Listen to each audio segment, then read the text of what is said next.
My name is Elena, and this is not a story about justice.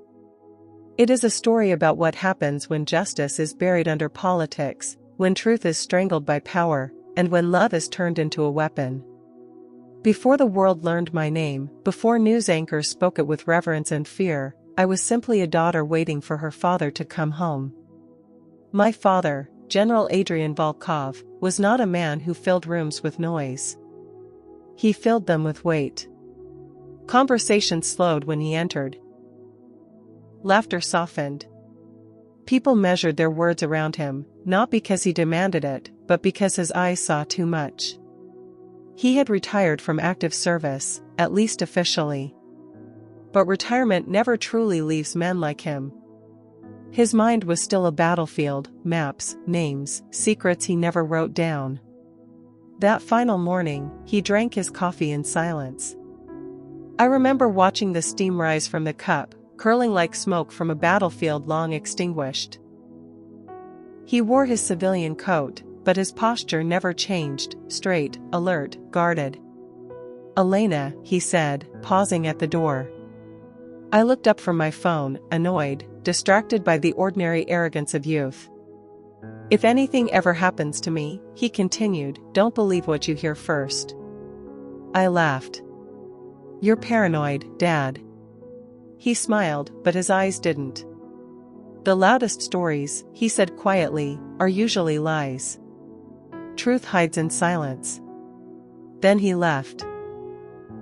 That was the last time I heard his voice. 2 days later, his convoy vanished between scheduled checkpoints. No explosion. No wreckage. Just absence. The military searched relentlessly, satellites combed the skies, analysts tore through data, operatives crossed borders that didn't exist on maps. Weeks passed. Then months. Then hope died quietly. They found his body in a grave that held dozens of others, hands bound, eyes blindfolded, a single bullet through the heart. An execution. The official statement blamed a terrorist organization so elusive it almost felt fictional. The classified briefing spoke of interference, orders from above, and strategic silence. And that was when I understood. My father hadn't just been killed. He had been erased. That night, I stood alone in my childhood bedroom and made a vow no one heard. If the world refused to hunt his killers, then I would become something the world could not ignore. They didn't knock. They never knock. I woke to darkness and pressure, cold steel resting against my throat, precise enough to promise death without pain. "Breathe," a calm female voice whispered. "If you scream, I'll cut deeper." I didn't scream. I didn't move. I stared into the black and waited. A pause. Then a soft chuckle. "Good," she said. "You're either brave, or already broken." They blindfolded me, transported me, stripped away every trace of my former life.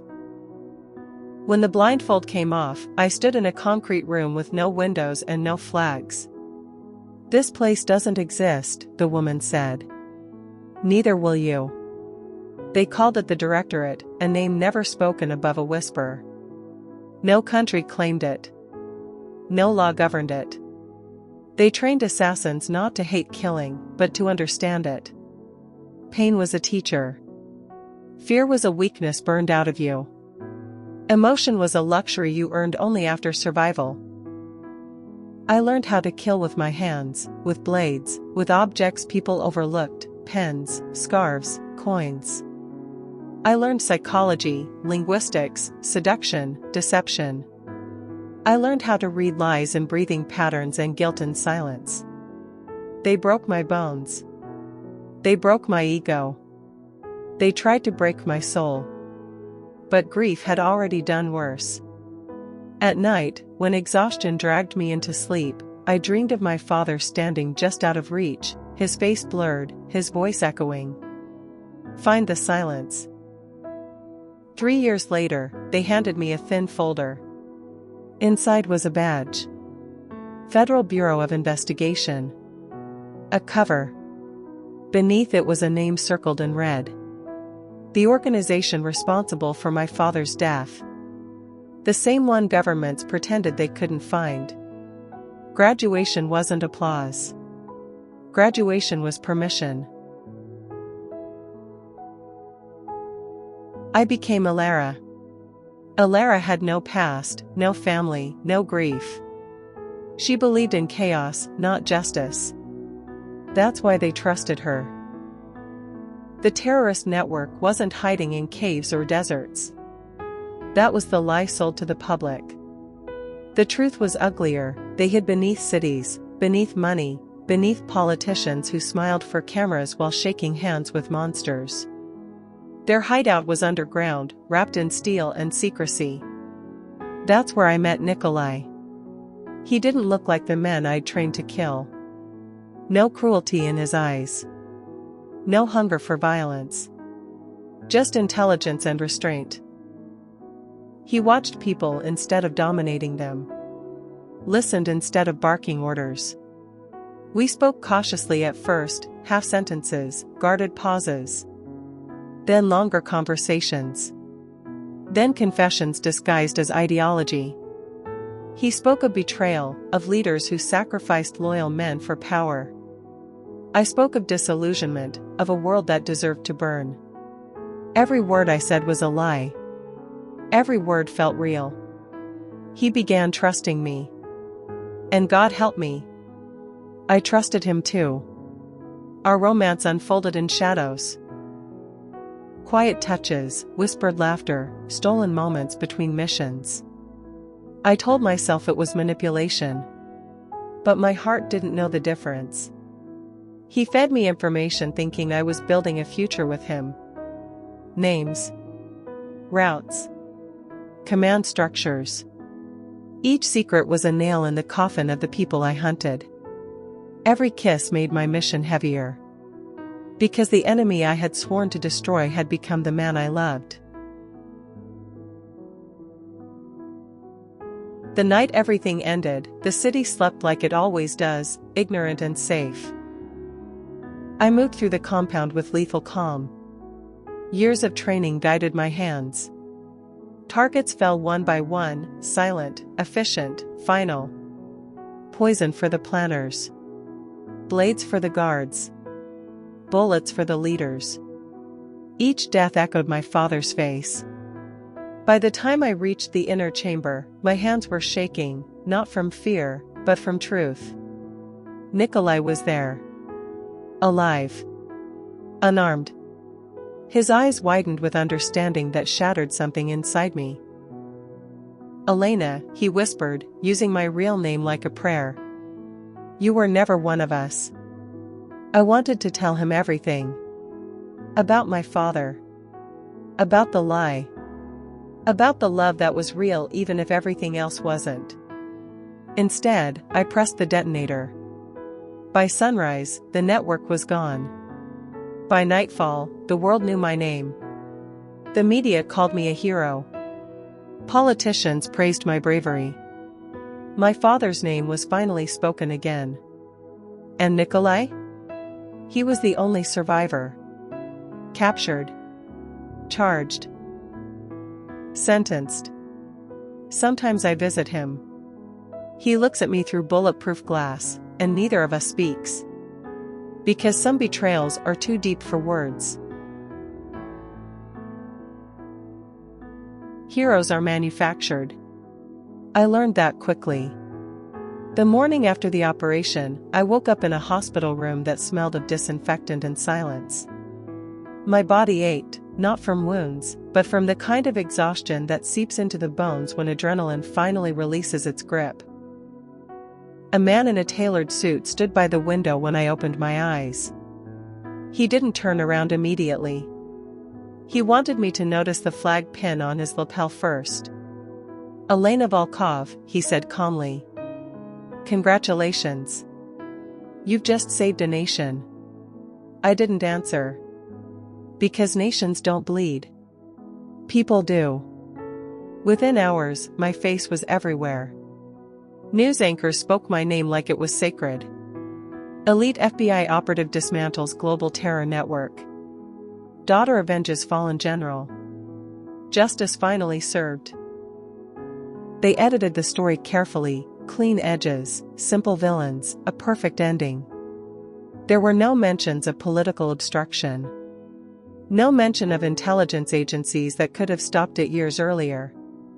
No mention of the silence my father warned me about. They needed a hero. And I was convenient.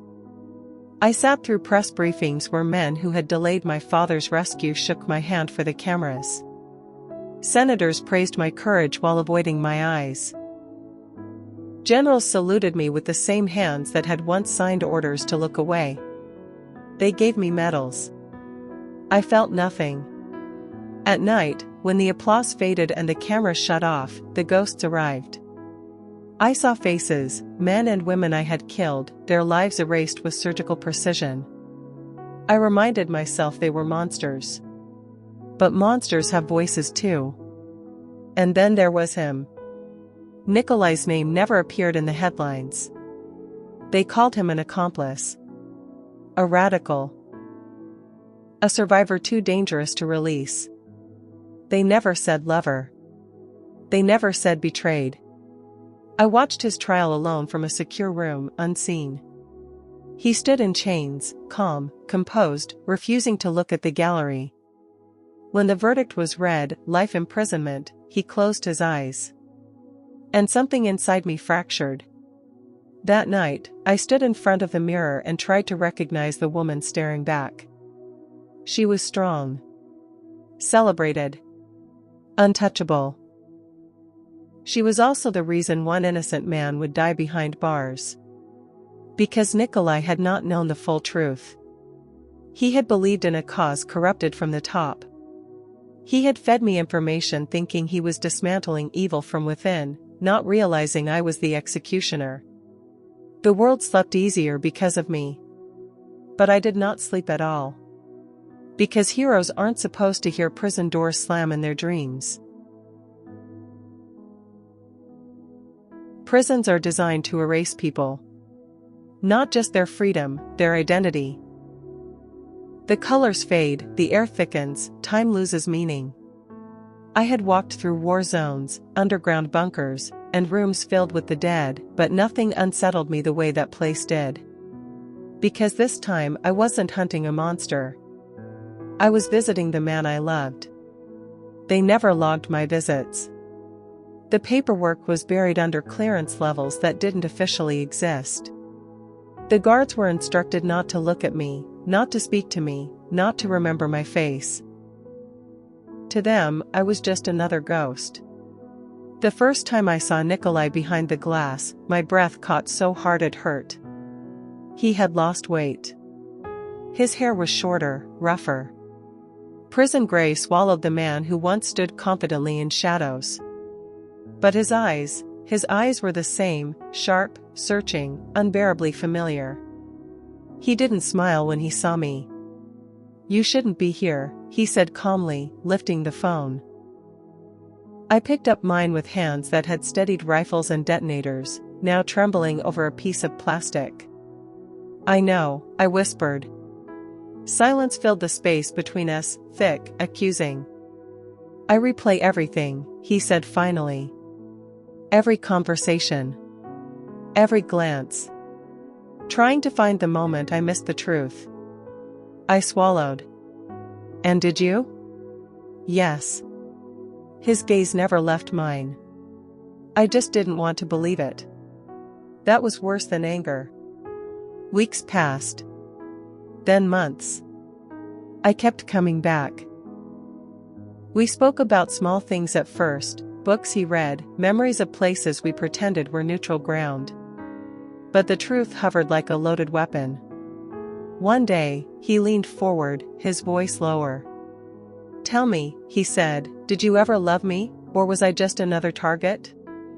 The question sliced deeper than any blade. "I loved you," I said, and it was the most dangerous truth I had ever spoken. "That's why I didn't kill you." He laughed softly, no humor in it. Funny, he said. You destroyed everything else. He didn't know everything. He didn't know that the final order, the order that sealed the network's fate, had come from politicians who once shook his leaders' hands. He didn't know that his imprisonment was as much about silencing him as it was about justice. Sometimes our fingers touched through the narrow slot beneath the glass. That was all we were allowed. Two ghosts, separated by a lie too big to undo. And every time I left, I wondered which of us was truly imprisoned. The truth doesn't arrive loudly. It doesn't kick down doors or announce itself with gunfire. It creeps in quietly, through an inconsistency, a document misplaced, a name that appears where it shouldn't. I was already suspicious long before the evidence surfaced. Heroes don't get this much protection unless someone is afraid of what they might see. The first crack appeared during a routine debrief I wasn't supposed to attend. A classified meeting. Locked doors. Phones confiscated. Men who spoke carefully, as if every word could turn into a liability. One sentence stopped my heart. We should be grateful Volkov acted when she did. The network was becoming inconvenient. Not dangerous. Not urgent. Inconvenient. I didn't confront them. Not yet. I did what my father would have done. I listened. That night, I accessed archives buried so deep they were practically myths. Files redacted until meaning was stripped bare. Financial trails disguised as humanitarian aid.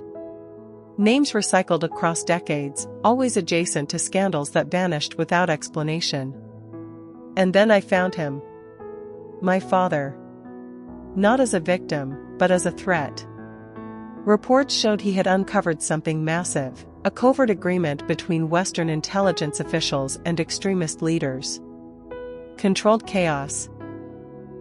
Manufactured enemies. Wars profitable enough to justify silence. The terrorist network I destroyed? They were assets that had gone rogue. And my father had been preparing to expose everything. That was why his convoy disappeared. That was why rescue orders stalled. That was why the silence was so loud. I sat alone in the dark, staring at my father's name glowing on the screen, and felt something inside me collapse. I had avenged him. But I had also finished the job they started. The realization made me sick. Nikolai wasn't just collateral damage. He was a liability they couldn't afford to let speak. And I, Elena Volkov, national hero, was their perfect cover story. The next time I visited him, I didn't speak at first. I just watched his face, memorizing it like I might never see it again. They're afraid of you, I finally said. His eyes narrowed. Afraid of what? Of what you know. And of what you don't yet realize. He leaned closer to the glass. Elena. What did you find? I hesitated. Because once spoken, truth cannot be taken back. My father wasn't killed by terrorists, I said quietly. He was silenced by men who wear suits and call themselves protectors.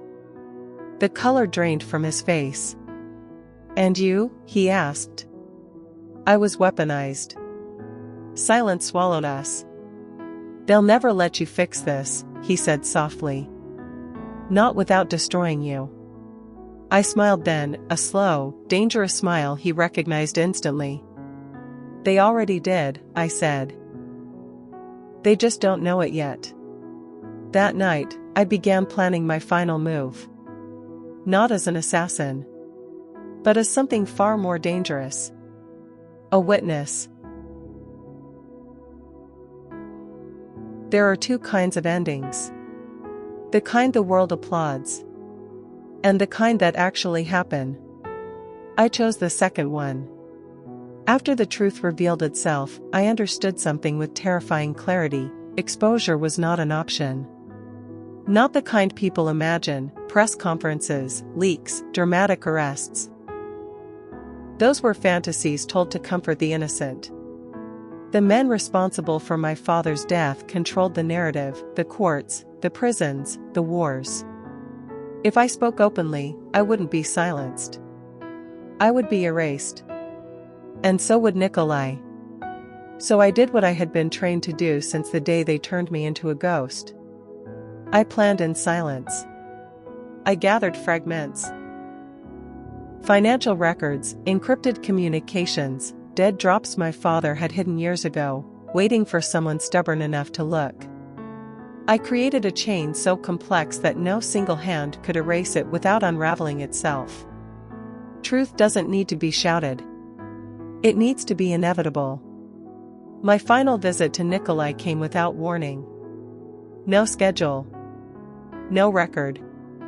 He looked at me and knew instantly. "You're leaving," he said. "Yes." "For good?" I nodded. He exhaled slowly. "Then this is goodbye." I pressed my palm against the glass. "I loved you," I said. "In a life where almost everything else was a lie." His eyes softened in a way that nearly broke me.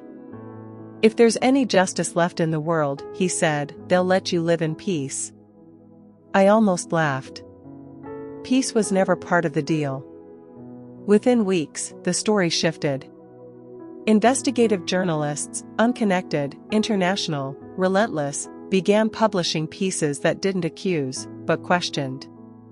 Patterns emerged. Names repeated. Connections formed. No single article caused outrage. Together, they caused unease. Committees formed. Hearings dragged on. Careers quietly ended. A few men retired. A few others disappeared into the kind of anonymity reserved for the guilty. No one mentioned my father. No one mentioned me. Officially, I resigned from the FBI for personal reasons. The directorate erased what little remained of Elena Volkov. The hero faded. And somewhere far from flags and prisons, a woman began learning how to breathe without counting exits. Nikolai remains incarcerated. But he is alive. And sometimes, that is victory enough. As for me, I live with ghosts. With love that had no future. With justice that came at the wrong cost. With the knowledge that truth is not always about revelation, but survival. If you ever hear my name again, it won't be because I wanted you to. Heroes are remembered. Witnesses are forgotten. And that is the price of being a hero.